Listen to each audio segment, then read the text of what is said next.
Okay, so for video 3, we're going to talk about the painting rules, just to go over how to grab the paint, how to use the paint, and then also how to clean up, so you know what the expectations are in class and using the paint. Okay, so for obtaining the paint or grabbing it, now just to help you remind yourself as you were doing this, so you don't have to refer back to this video, you can if you want, but in your packet on page 5, this is for the video 3. I want you to fill out these areas that we have in these PowerPoints, just so that way you can look back at it if you don't remember how to grab the paint. I do have the policy that if you've broken the rules more than on one occasion, then I'm going to take away your privileges of using the paint. So just keep that in mind. Now the first thing that you'll see here is I want you to choose your one hue color. So this project is about tints and shades, which means you could be using one color. The choices will be a red, a blue, or a green, so you're allowed to have one. So think about that before we begin our project. Then you're going to work at one process at a time. So you're going to be making both tints and shades, but before you can do either, you need to start with one. Because if white and black touch and get together, it creates a gray, and that's not what we're working on right now. We're not making tones, we're making tints, and then we're making shades. So you have to start with, when you grab your paint, with one thing at a time. You can still, once you finish with the white, make sure you have enough space, or you'll grab a new paper and you'll start working with the shade. The third rule is that you want to take small amounts of paint. A little goes a long way. With tints, you want to have more of the white than you do of your hue color. So that's just one thing to keep in mind when you're working on this. Also, depending on where you are, when you come in from either being in band, or you are finishing a video or a packet or somewhere, wherever you are, look at how much time is left in class before you grab paint. Make sure that you give yourself a good amount of time to pour the paint, to get set up, to sit down, to begin painting. Because the process of using the tints is you're never going to be able to make the same color twice.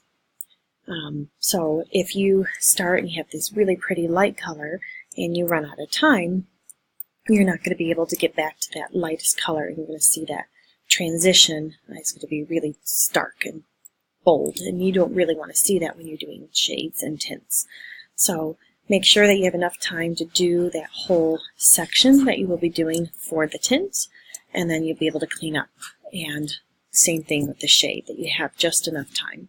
If you notice that you aren't going to be able to get to that, maybe go and take a look at the next step and prepare yourself for what you'll do after that, so you know how to come in prepared the next class. When you go to use the paint, this is important. So the first thing that you're going to be starting on your project is using the tint. And you want to create a tint you're starting with the white on your palette paper. And when you start with the white, you want to have a small amount of your hue that you add to the white. Once you add that, there's no turning back.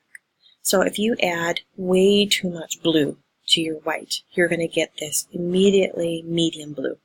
You want to have such a little blue that it looks like a white blue when you start. Same thing with your green and same thing with your red. You want the tiniest amount, and then you'll be able to add a little bit more, and you mix it and you paint it.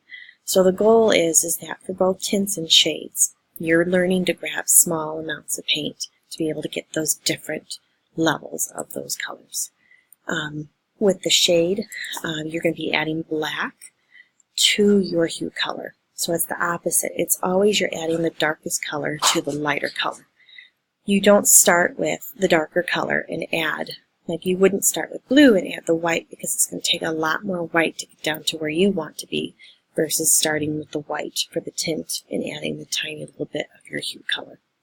The black, if you start with too much black, you're going to end up with a dark shade of color, and you're going to keep adding more and more shades, and they're just going to look all very similar or as close to black as possible, and that's not what the lesson is about. So keep that in mind when you're getting ready to do your project.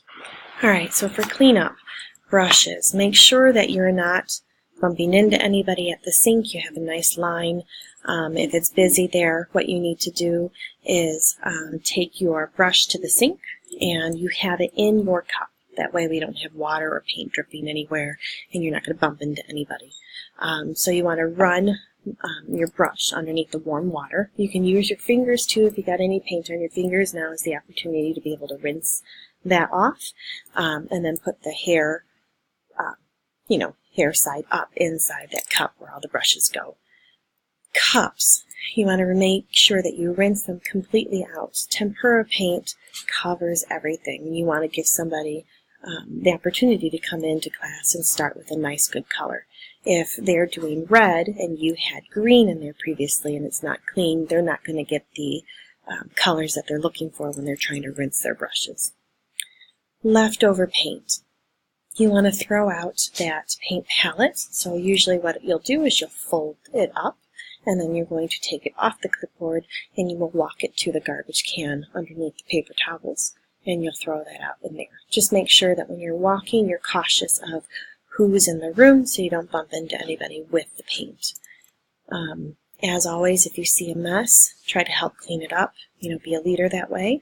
And your area, once you are done, you need to go get a wet paper towel and go to your area, just wipe it down. And that should be good enough. If it's too wet, then you can grab one of the another paper towel or one of the towels hanging on the rack. Just make sure you're not wiping up paint, so that way they stay nice and clean for the other classes. That's it.